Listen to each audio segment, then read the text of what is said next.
Welcome back to the Thinking Crypto podcast, your home for cryptocurrency news and interviews. If you are new here, please hit that subscribe button as well as the thumbs up button and leave a comment below.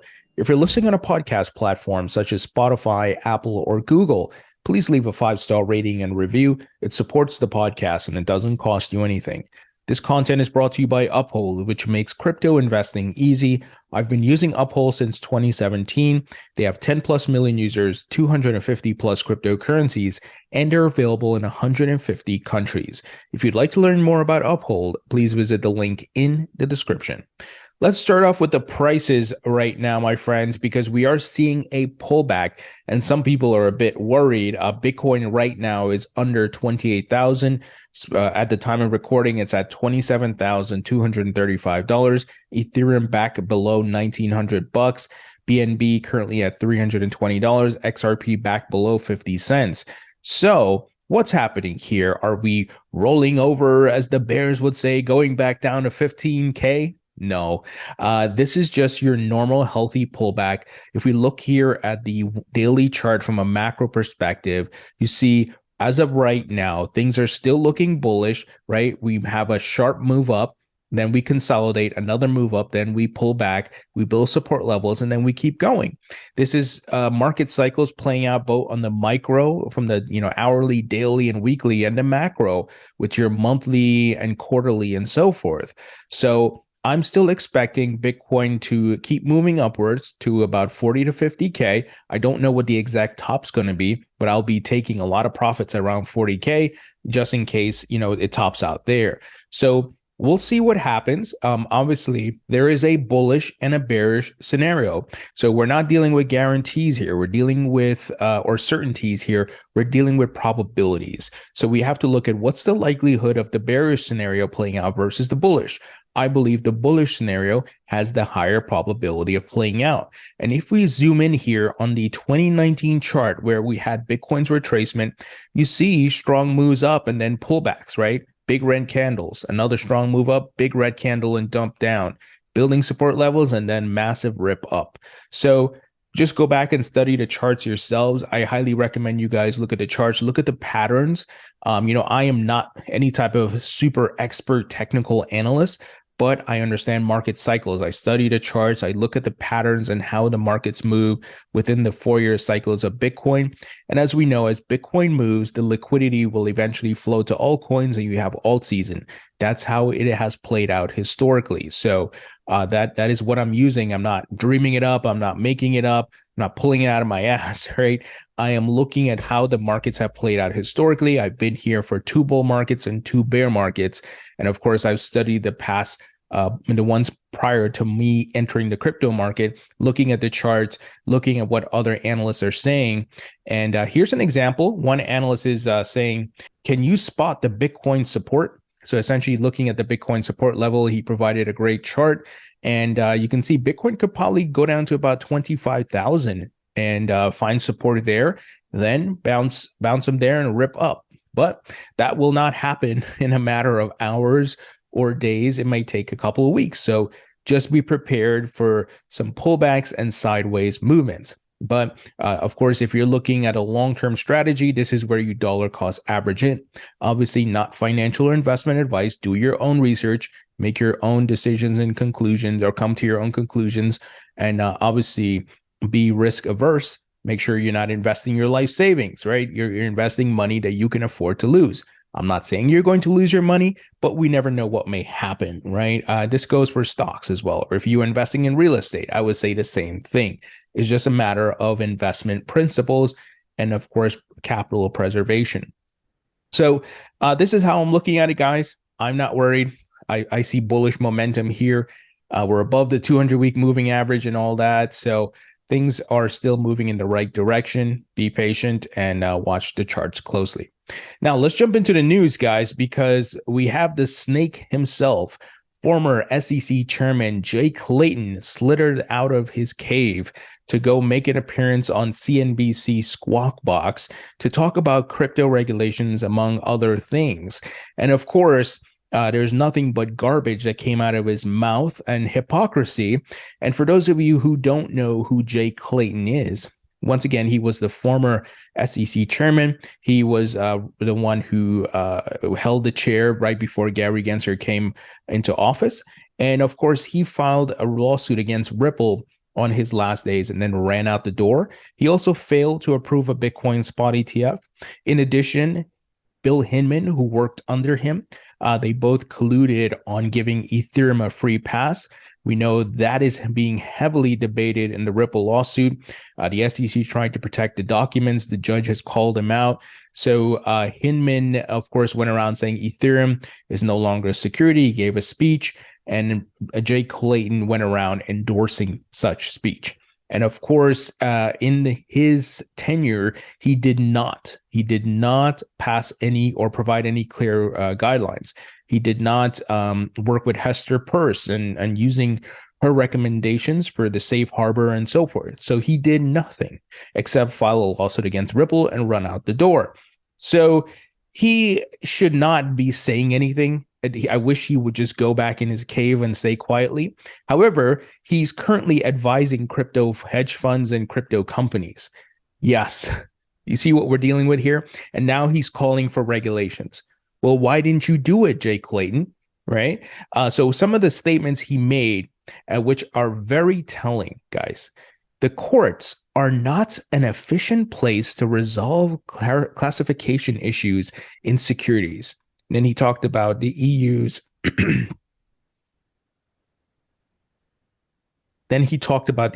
MiCA regulation law that just got approved. He said Europe is trying to figure out how to bring crypto into the financial system, whereas the US policy is on keeping it out of the system.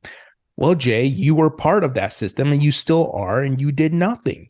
So you're talking as though you're an outsider, but you're an insider. I can't believe this. And the CNBC hosts, I wish they would call him out. Well, why didn't you do it in your tenure? What was the problem, right? And this one statement where he says the courts are not an efficient place. Well, folks, what's in the courts right now? The Ripple lawsuit. And he knows. And also the Grayscale lawsuit, excuse me. So we have two, the Ripple lawsuit and the Grayscale lawsuit. And many legal experts and analysts are saying both Ripple and Grayscale have strong cases and could win. So he knows. But I think this statement is very telling. Why would you bring up the courts if you felt that, you're going to kick Ripple's ass, the SEC is going to win, and Grayscale is going to be defeated? He knows a major loss is coming here. And I hope it's both with Ripple and Grayscale both win against the SEC. So Jay, of course you don't like the courts. Why? As I tweeted here, guys, because the courts uphold the law, while Gary Gensler and Jay Clayton both don't abide by the law. They think they're above the law. There, as many members in Congress, and like, for example, Congressman Emmer have been saying Gary Gensler is not a good faith regulator. I would call him a scumbag regulator. So this is what we're dealing with here, folks, right? It's unbelievable. This man files a lawsuit against Ripple. He does not provide clarity. He does a shady business with Ethereum backroom deal. And now he's here. Oh, we need regulations. Well, why don't you call up your buddy, Gary Gensler, and tell him to get things going, right? But folks, this is just him playing both sides, right? He's getting money from crypto companies now, and he's a hypocrite. And if he really wanted to get regulations going, he would be out there pushing harder and not saying these bullshit statements, because he knows the SEC is about to take some losses in court. And remember, as Stuart Alderati of Ripple just recently tweeted out last week, the SEC has lost 5 of its last 6 cases in the Supreme Court. So the SEC, when they go up to the courts, guys, they take a lot of losses because often, as mentioned, they're not abiding by the law. And what did Judge Sarah Netburn just a couple of months ago say about the SEC?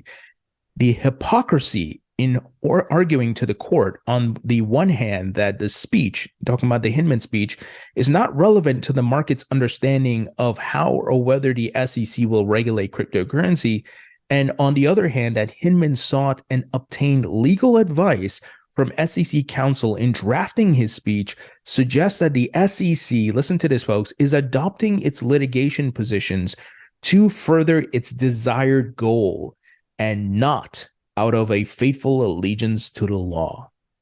Folks, this is a judge. This is not me, a YouTuber or a podcaster. This is not some random Twitter person. This is a judge who's looking at all the facts and circumstances, who's listening to the SEC clown lawyers trying to have it both ways. But she's clearly not having it, calling them out.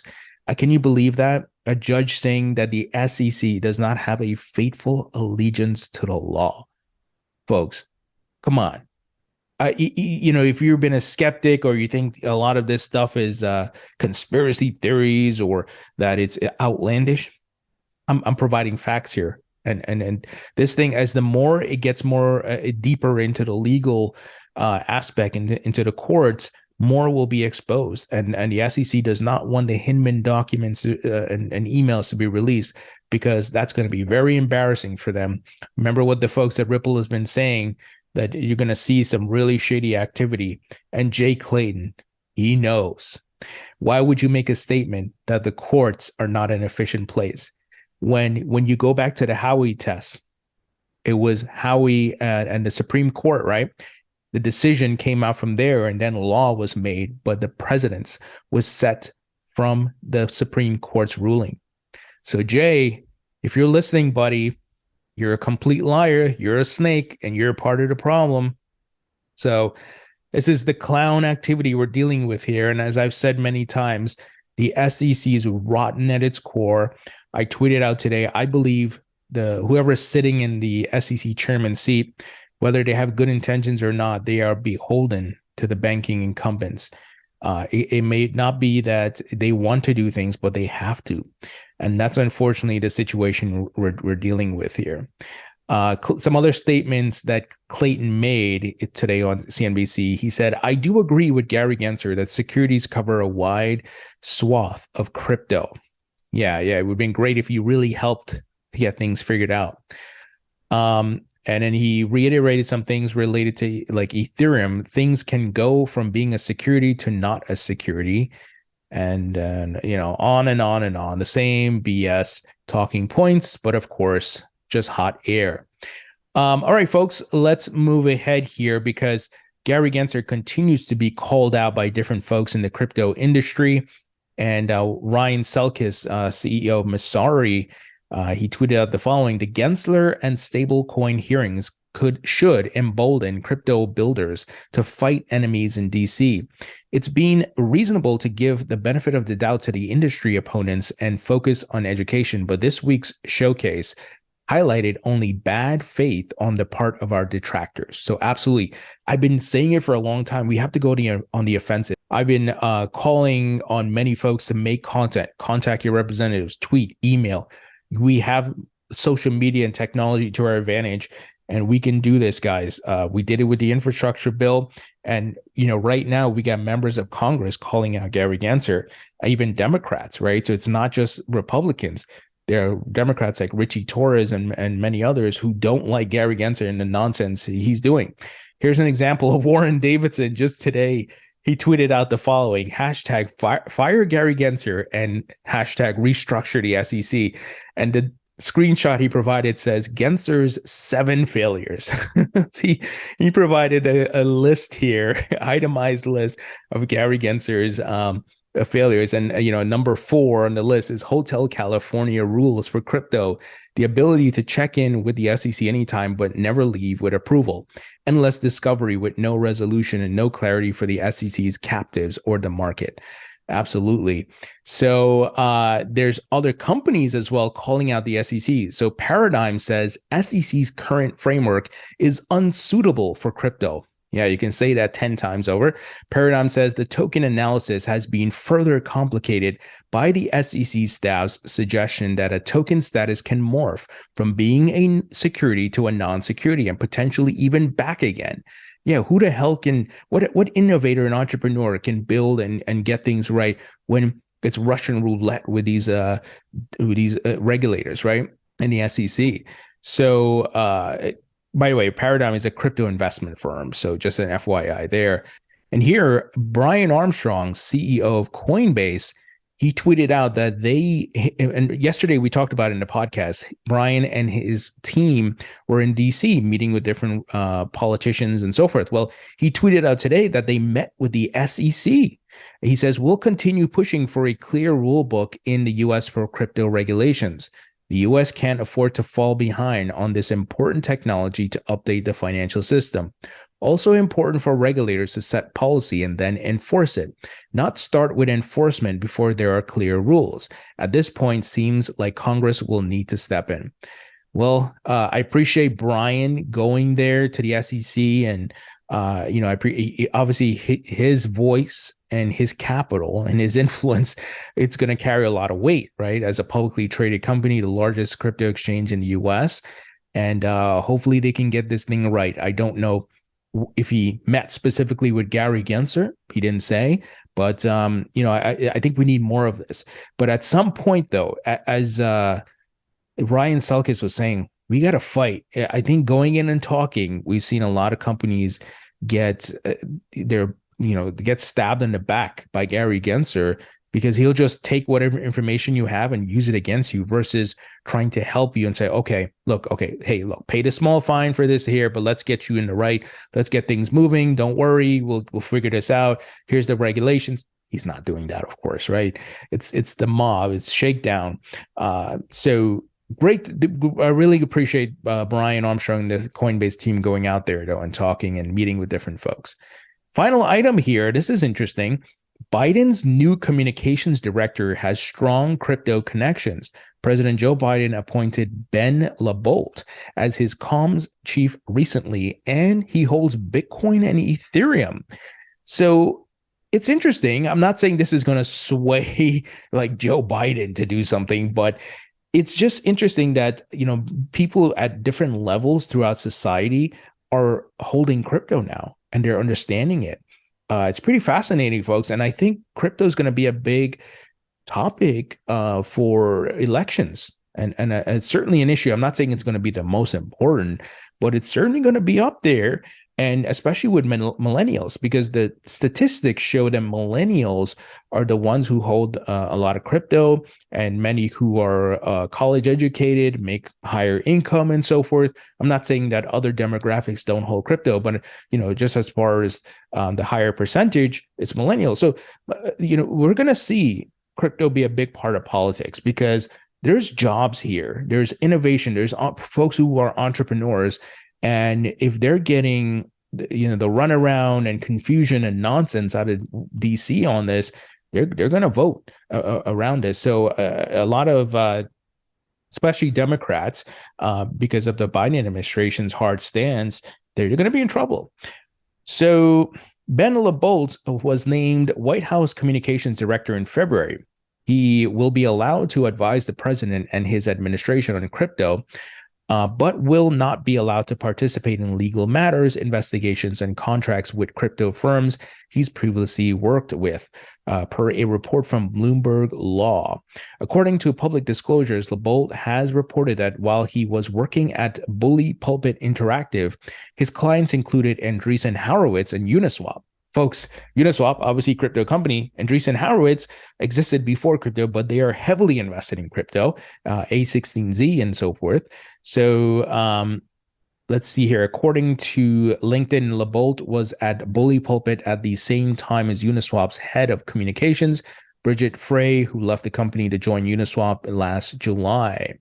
The Biden administration has been vocal about cryptocurrencies, releasing an executive order last year proposing 2024 tax changes on crypto asset transactions, which would aim to eliminate wash trading and criticizing proof of work mining. LaBolt's hiring also comes as the Securities and Exchange Commission seeks to regulate crypto firms more intensively. So he holds Bitcoin and Ethereum, and it's great though that there's more pro crypto and people who understand the technology surrounding Biden and the White House and the administration. So this will only help, I think.